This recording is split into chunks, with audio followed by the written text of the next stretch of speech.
অনেকদিন আগের কথা। একটি বড় গাছের নিচে বাসা বেঁধেছে একটি বক দম্পতি। একজনের নাম পিঙ্কি আর একজনের নাম ডেভিড।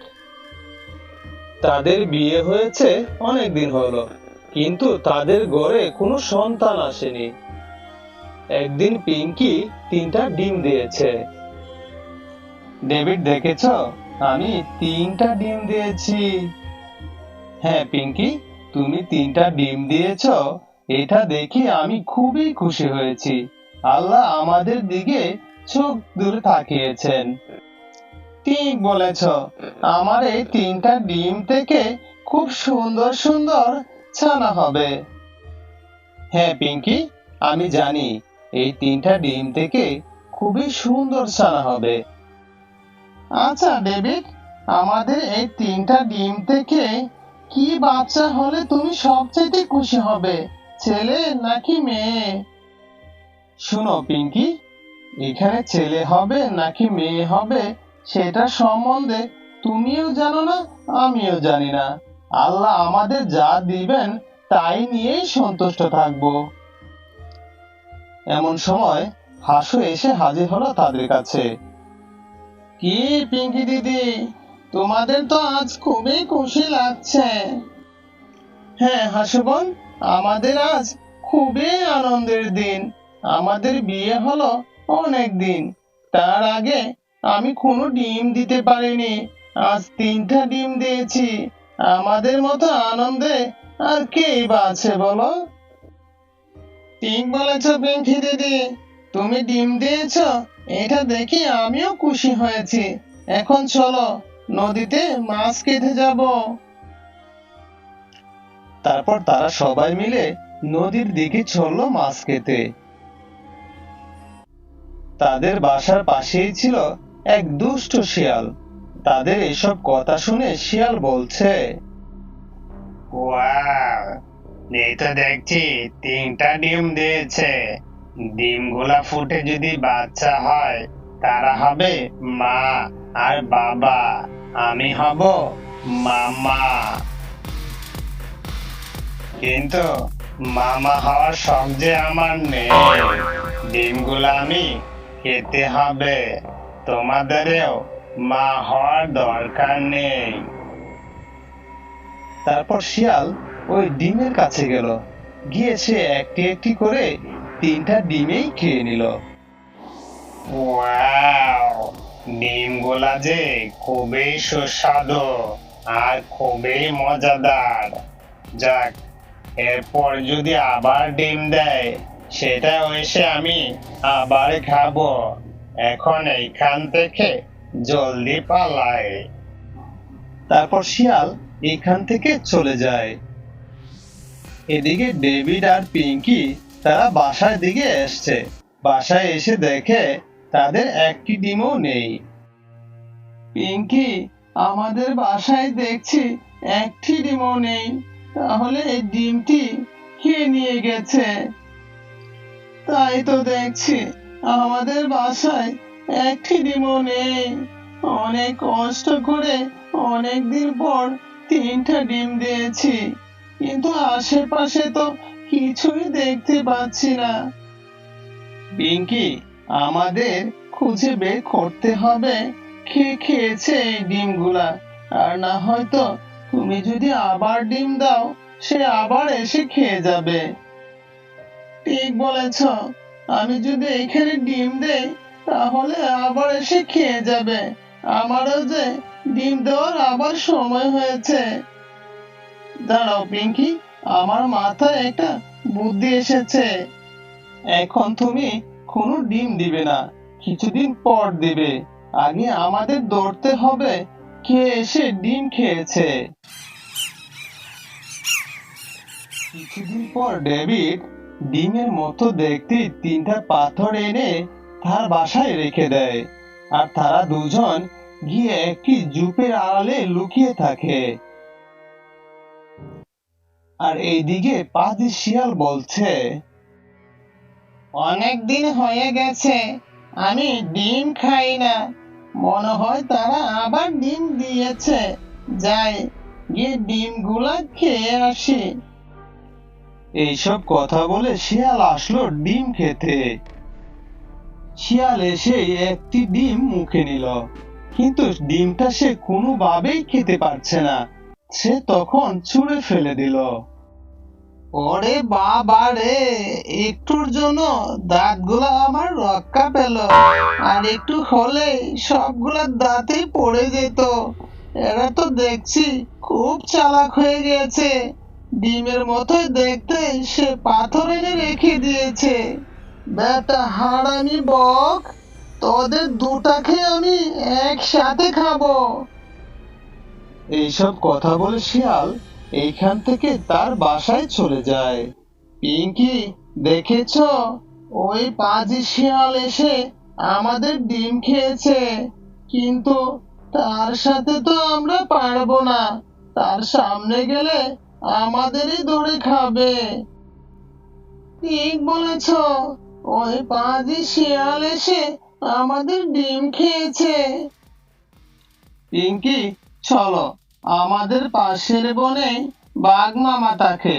তার কাছে নালিশ করলে সে অবশ্যই একটা ব্যবস্থা নিবে। তারপর ডেভিড আর পিঙ্কি পাশের বনে বাঘ মামার কাছে গেল।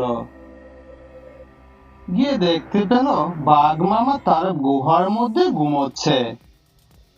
বাঘ মামা, বাঘ মামা, তুমি কি গুহার মধ্যে আছো? তাকে একটু বের হয়ে আসো।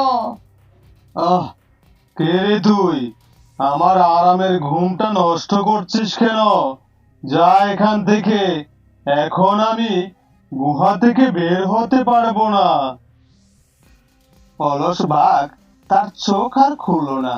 চোখ বন্ধ করে সে কথা বলতে শুরু করলো।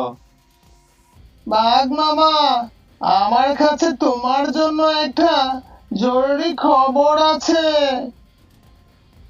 ইস, ঠিক মতো তোদের জন্য ঘুমাতেও পারলাম না। কি জরুরি খবর? জলদি করে বল। বাঘ মামা, আমি যেখানে থাকি তার পাশে একটা পণ্ডিত শিয়াল থাকে। সে একজনের সাথে কথা বলছে, আপনাকে মেরে সে হবে এই বনের রাজা। আরে ডেভিড, তুই এসব কি বলছিস? শিয়াল মারবে আমাকে? তোর কথা শুনে তো আমার হাসি পাচ্ছে। বাঘ মামা, তুমি তাকে অবহেলা করবে না। সে তোমাকে মারবে না। সে হয়তো কারো সাথে হাত মিলিয়ে আপনাকে পরাজিত করবে। তাই তো আমি শুনেছি। ঠিক বলেছিস ডেভিড। শিয়াল তো খুবই পণ্ডিত। সে তো আমার সাথে একা পারবে না। ঠিক আছে, তুই আমার কাছে ওই শিয়ালকে কোনোভাবে এনে দে। তারপর আমি তাকে দেখাচ্ছি মজা। তারপর ডেভিড আর পিঙ্কি এখান থেকে চলে আসে তার বাসায়। এসে তারা দুজন গল্প করছে। পিঙ্কি, তুমি ওইখানে ডিম দিয়ে খুব ভালো কাজ করেছো। এইখানে ডিম দিলে আমাদের ডিমের কোনো নিরাপত্তাই থাকতো না। হ্যাঁ ডেভিড, তুমি ঠিক বলেছো। এই জন্যই তো আমি ওইখানে গুহার মধ্যে 12টা ডিম দিয়েছি। এখন যে আবার ডিম দিতে হবে। চলো, আমরা গুহায় ফিরে যাই। এসব কথা শিয়াল পাশে থেকে সব শুনতে পায়। হ্যাঁ, 12টা ডিম দিয়েছে গুহার মধ্যে। 3টা ডিম খেয়েছি। এই স্বাদ আমি কখনো ভুলতেই পারছি না। আর যদি 12টা ডিম খাই, তাহলে আর মরণের আগ পর্যন্ত মুখ থেকে ডিমের গন্ধ যাবে না। এখন আমার ওদের ফলো করতে হবে। 12টা ডিম একসাথে খাবো। তারপর শিয়াল ডেভিড আর পিঙ্কির পিছু পিছু হাঁটতে শুরু করলো। ডেভিড আর পিঙ্কি তারা হাঁটতে হাঁটতে গুহার ভিতর চলে গেল। তার পিছু পিছু শিয়ালও গিয়ে গুহার মধ্যে ঢুকলো। এইখানে তো কোনো ডিম দেখতে পাচ্ছি না, আর কেমন জানি গুহাটা অন্ধকার অন্ধকার লাগছে। আর তখনই বাঘ লাফ দিয়ে এসে শিয়ালকে ধরে তখনই শিয়ালকে মেরে ফেলে। আর এইভাবে ডেভিড আর পিঙ্কি তাদের বুদ্ধি দিয়ে ডিম খাওয়ার প্রতিশোধ নিল। এক দেশে ছিল একটি শান্তিপূর্ণ গ্রাম। সেই গ্রামের পাশেই ছিল এক ঘন বন। বনের পাশে ছোট্ট একটি খোলা মাঠে ঘাস খেত এক গরু।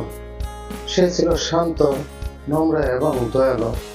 তার নাম ছিল গাবি। বনের ভিতরে বাস করত এক চতুর শিয়াল, নাম টিকু।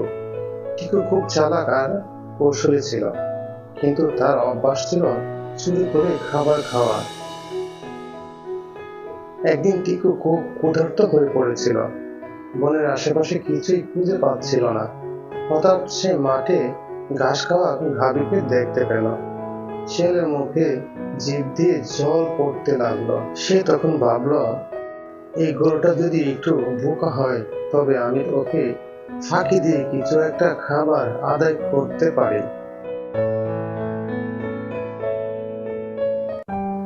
শিয়াল গাভীর কাছে গিয়ে বলল, ওহে গরু মাই, তুমি একদম রাজবেশী দেখাচ্ছ। তোমার মতো সুন্দর গরু আমি জীবনেও দেখিনি। গাভী হেসে বলল, ধন্যবাদ শিয়াল ভাই, তুমি খুব ভালো করে বলছ। শিয়াল তখন আবার বলল, শোনো, আমি তোমাকে একটা গুরুত্বপূর্ণ খবর দিতে এসেছি। বনের মধ্যে এক রাজা সিংহের রাজসভা বসেছে। সেখানে সমস্ত পশুদের দাওয়াত দেওয়া হয়েছে। তুমিও আমায় অনুসরণ করো। রাজসভার প্রধান অতিথি হবে তুমি। গাভী একটু সন্দেহ করলো। সে বলল, রাজসভার কথা শুনে ভালো লেগেছে, কিন্তু আমি তো সাধারণ গরু, আমাকে ডাকা হবে কেন? শিয়াল একটু মিষ্টি হেসে বলল, তুমি সাধারণ নও, তুমি বিশেষ। তোমার মতো শান্ত গরু এই জঙ্গলে কেউ নেই। আচ্ছা ঠিক আছে, চলো দেখি কি হয়। গাভী শিয়ালের পিছন পিছন হাঁটতে হাঁটতে বনের গভীরে চলে গেল। হঠাৎ গাভী দেখতে পেল সামনে অনেক কাটা, লতা পাতা দিয়ে ডেকে রাখা একটা ছোট গর্ত। টিকু তখন ফিস ফিস করে বলল, ওইখানে রাজসভা বসেছে, তুমি মাথা নিচু করে ঢুকে পড়ো, তোমার জন্য সবাই অপেক্ষা করছে। তুমি যে বললে ওইখানে ঢুকে পড়তে, এটা তো একটা গর্তের মতো লাগছে, ভিতরে যাওয়ার রাস্তা কোথায়? টিকু একটু বিরক্ত হয়ে বলল, ওহে গাভী, তুমি কি রাজসভার সম্পর্কে কিছু জানো না? রাজসভা গোপনে বসে, যাতে বাইরের কেউ ব্যাঘাত না করে। তুমি ঢুকে পড়ো। গাভু তখন আরেকবার চারপাশে দেখে বুঝতে পারলো এটা কোনো রাজসভা নয়, এটা একটা ফাঁদ। সে ধীরে পিছনে সরে গেল। গাভী তখন খুব শান্ত সুরে বলল, টিকু ভাই, আমার পা ব্যথা করছে, আমি ভিতরে ঢুকতে পারবো না, তুমি আগে যাও, আমি তোমার পিছন পিছন আসছি। তখন টিকু বলল, না না গাভী, তুমি আগে যাও, আমি তোমার পিছন পিছন ঢুকছি। গাভী একটা বুদ্ধি করে বলল, আচ্ছা টিকু ভাই, তুমি যদি সত্যি বলো তাহলে তুমি আগে ঢুকো, আমি দেখছি।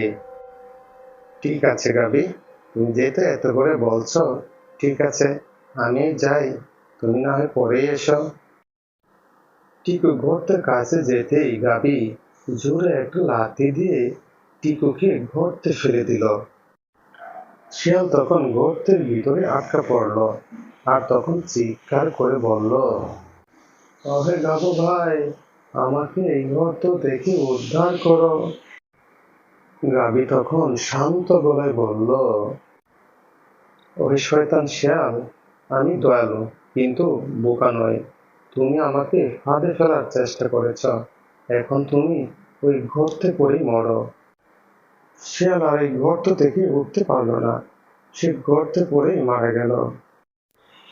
আর গাভী তখন শান্তভাবে তার মাঠে ফিরে গেল আর ঘাস খেতে লাগলো। গাবু সে বুঝতে পারলো এই পৃথিবীতে অনেক শিয়ালের মতোই দৈত্য থাকে, কিন্তু সততা আর বুদ্ধি দিয়ে তাদের মোকাবেলা করা যায়।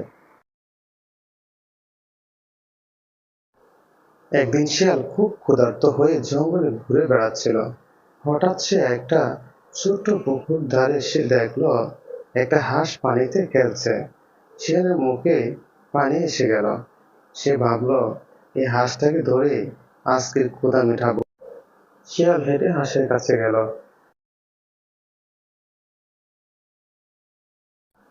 আরে হাঁস ভাই, তুমি তো কত সুন্দর গান গাও, আমাকে একবার গান শোনাও না। হাঁসটি একটু সন্দেহ করলো, কিন্তু শিয়ালের মিষ্টি কথায় সে গান গাইতে শুরু করলো। আর শিয়াল তখন সুযোগ খুঁজছিল।